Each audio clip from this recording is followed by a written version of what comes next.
ফামান আদ্দাহা বিহাক্কিহা কুবিলাত মিনহু ওয়া কুবিলাত মিনহু সাইরু আমালিহি।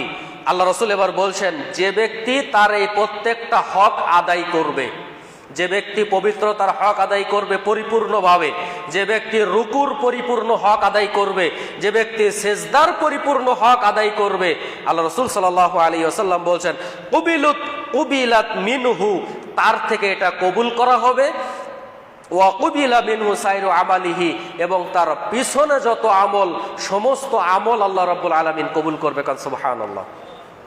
তার মানে এই তিনটা জিনিসের হক যদি আপনি আদায় করতে না পারেন, তাহলে আপনার সালাত আল্লাহর কাছে কবুল হবে না।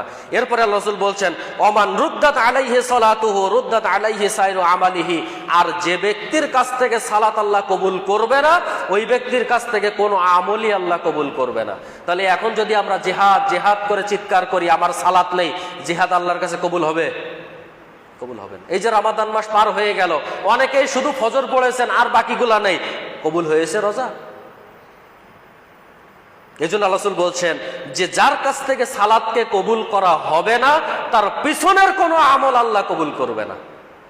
এই জন্য আল্লাহর কাছে যদি আপনি আপনার সমস্ত আমলগুলাকে কবুল করাতে চান, তাহলে অবশ্যই আপনাকে চেষ্টা করতে হবে, যে কোনো মূল্যে আপনাকে আমাকে সালাত ঠিক করতে হবে।